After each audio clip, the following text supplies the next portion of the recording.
Good morning. आज हम कोबर का पर्वत निर्माणक भूसनती सिद्धांत का अध्ययन करेंगे। पर्वत उस ऊंची स्थलाकृति को कहते हैं जिसका आधार चौड़ा और ऊपरी भाग नुकीला होता है। यानी पर्वत है वो आधार जो है या उसका बेस जो होता है वो चौड़ाई वाला होता है और ऊपरी भाग है वो नुकीला होता है। सामान्यतः पर्वत चार प्रकार के होते हैं: वलित पर्वत, ब्लॉक पर्वत, ज्वालामुखी पर्वत और अवशिष्ट पर्वत। लेकिन सभी पर्वत निर्माणकारी सिद्धांत वलित पर्वतों के संबंध में ही दिए गए हैं, क्योंकि विश्व के अधिकांश विशाल ऊंची पर्वत श्रृंखलाएं मोड़दार पर्वत या वलित पर्वत श्रेणियों के ही उदाहरण हैं। अन्य पर्वतों में ज्वालामुखी पर्वत, ब्लॉक पर्वत, अवशिष्ट पर्वत हैं, जिनकी निर्माण प्रक्रिया इतनी जटिल नहीं है। ज्वालामुखी पर्वत की उत्पत्ति ज्वालामुखी क्रिया से होती है। ब्लॉक पर्वत का निर्माण चट्टानी धंसान तथा अवशिष्ट पर्वत का निर्माण अपरदन क्रिया से होता है। पुनः तीनों प्रकार के जो पर्वत हैं यानी कि ज्वालामुखी पर्वत और ब्लॉक पर्वत व अवशिष्ट पर्वत जो हैं वो पर्वत न तो अधिक लंबे हैं, न ही अधिक जटिल और न ही इतने ऊंचे होते हैं। पर्वत निर्माण के सिद्धांत। पर्वत निर्माण के सिद्धांतों को दो वर्गों में रखा जाता है। प्रथम वर्ग में भूपटल पर पर्वतों का निर्माण धरातलीय क्षैतिज भूसंचलन के कारण भूपटल में सिकुड़न हो जाने से होता है। यानी प्रथम जो वर्ग है उसमें संकुचन और महाद्वीपीय प्रवाह सिद्धांत को शामिल किया जाता है। प्रथम वर्ग को पुनः दो वर्गों में विभाजित किया जाता है: संकुचन सिद्धांत, जिसमें कोबर और जेफ्रीज के सिद्धांत सम्मिलित हैं। दूसरा महाद्वीपीय प्रवाह सिद्धांत में वेगनर, होम्स, जोली और डेली के सिद्धांतों को सम्मिलित किया जाता है। दूसरा वर्ग जो है वो पर्वत निर्माण का लंबवत संचलन के कारण होता है। यानी दूसरे वर्ग में दूसरा जो वर्ग है वो पर्वतों का निर्माण का जो कारण है वो लंबवत संचलन को मानता है। कोबर का पर्वत निर्माणक भूसनती सिद्धांत। प्रसिद्ध जर्मन भूगर्भ शास्त्री यानी कोबर जो है वो जर्मनी के प्रसिद्ध भूगर्भ शास्त्री थे, ने अपनी पुस्तक डेर बाउ डेर अर्डे में भूसनती सिद्धांत का प्रतिपादन किया। कोबर के अनुसार पर्वतों की उत्पत्ति भूसनती के गर्भ से होती है एवं उन्होंने पर्वतों को भूसनती के संकुचन का परिणाम बताया। यानी कि कोबर के अनुसार जो पर्वतों की जो उत्पत्ति होती है वो भूसनती से होती है तथा पर्वतों को भूसनती के संकुचन का परिणाम बताया। यानी कि जो भूसनती में जब संकुचन होता है तो उसके परिणाम स्वरूप ही पर्वत का निर्माण होता है। कोबर का भूसनती सिद्धांत इन मान्यताओं पर आधारित है: पृथ्वी की उत्पत्ति से पूर्व पर्वतों की उत्पत्ति से पूर्व उस स्थान पर भूसनती अथवा छिछले सागर थे। अर्थात आज जहाँ पर्वत है वहाँ पहले क्या थी? भूसनती थी या छिछले सागर थे, जिन्हें कोबर ने पर्वत निर्माणक स्थल कहा है। यानी कोबर के अनुसार जो भूसनती हैं वो क्या है? पर्वत निर्माणक स्थल हैं।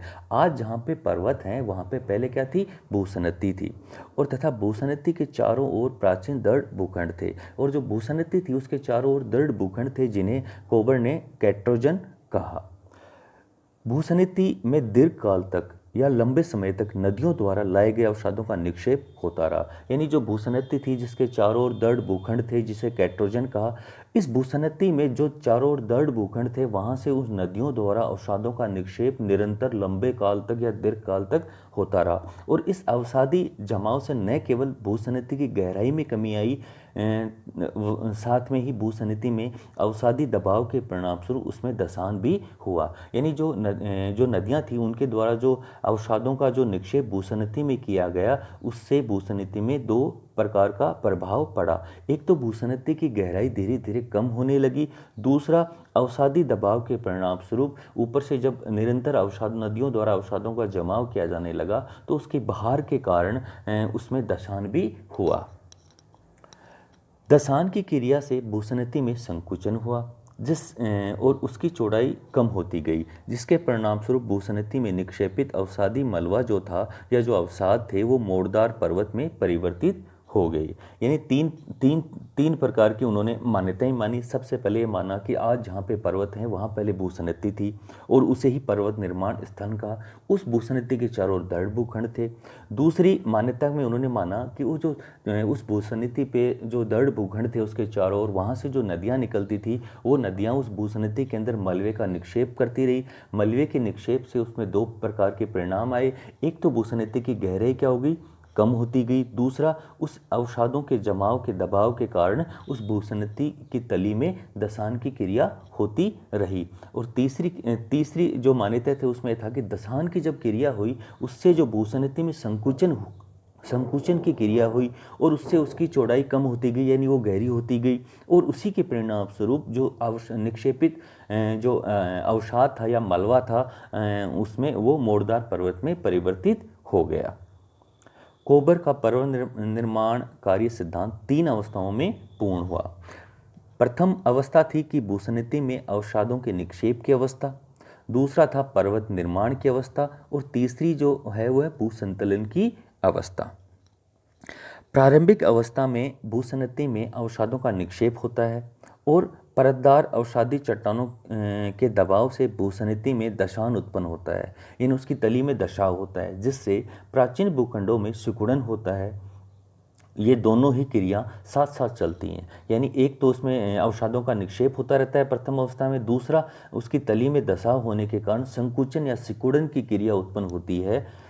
ये दोनों क्रियाएं साथ साथ चलती हैं। द्वितीय अवस्था पर्वत निर्माण की अवस्था है। सिकुड़न से या संकुचन से निक्षेपित जो परतदार चट्टानों हैं उसमें संपीड़नात्मक बल के कारण उसमें मोड़ पड़ जाते हैं और मोड़ की क्रिया भूसन्नति के दोनों किनारों पर अधिक होती है। यानी संकुचन के कारण, सिकुड़न के कारण जो परतदार चट्टानें हैं उस पर जो संपीड़न लगता है उसके कारण उसमें मोड़ पड़ जाते हैं, और ये जो मोड़ की क्रिया है ये भूसन्नति के दोनों किनारों पर अधिक होती है और बीच का जो भाग होता है वो समतल रूप से ऊपर उठ जाता है। तीसरी अवस्था में असंतुलन उत्पन्न होता है। इस क्रम में कहीं चट्टानों में धसान होता है, कहीं उसमें उत्थान होता है और अंततः संतुलन स्थापित हो जाता है।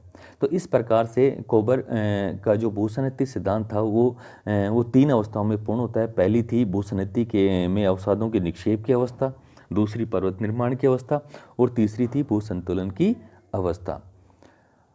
इस सिद्धांत की सबसे प्रमुख विशेषता यह है कि यह वलित पर्वतों के भौतिक स्वरूप की वैज्ञानिक व्याख्या प्रस्तुत करता है। जैसे हिमालय और कुनलुन श्रेणियों के मध्य तिब्बत का भटार स्थित है, जिसकी चट्टानें वो क्षैतिज अवस्था में हैं। वस्तुतः यह सिद्धांत हिमालय के संदर्भ में ही दिया गया था, यानी कोबर का जो भूसन्नति पर्वत निर्माणकारी सिद्धांत है वो सिद्धांत मुख्य रूप से हिमालय के संदर्भ में ही या हिमालय की उत्पत्ति को ध्यान में रखते हुए यह प्रस्तुत किया गया था। हिमालय के स्थान पर पहले टेथिस भूसन्नति थी, जिसके उत्तर में अंगारा लैंड था तथा दक्षिण में गोंडवाना लैंड स्थित थे। यानी जो टेथिस भूसन्नति थी उसके उत्तर में अंगारा लैंड और दक्षिण में गोंडवाना लैंड थे। इससे निकलने वाली नदियों द्वारा टेथिस भूसन्नति में अवसादों का निक्षेप किया गया। यह निक्षेप होता रहा और इसी मलबे के संकुचन से हिमालय का निर्माण हुआ। यानी जहाँ पर आज हिमालय है वहाँ पहले टेथिस भूसन्नति वहाँ पे स्थित थी। इस भूसन्नति के उत्तर में अंगारा लैंड थे, दक्षिण में गोंडवाना लैंड था। दोनों जो ये अंगारा लैंड और गोंडवाना लैंड से निकलने वाली नदियों ने इस टेथिस भूसन्नति में अवसादों का क्या किया, जमाव करती रही और उसी के परिणाम स्वरूप उस मलबे के जमाव के कारण उसमें जो संकुचन की क्रिया उत्पन्न हुई, संपीड़न की क्रिया उत्पन्न हुई, उसी से टेथिस भूसन्नति में जो मलबा जमाव था या अवसादों का जो जमाव था वो उसमें मोड़ पड़ गए और हिमालय पर्वत का निर्माण हुआ। परंतु इस सिद्धांत से रॉकेज व एंडीज पर्वत श्रेणियों की उत्पत्ति की व्याख्या नहीं हो पाती।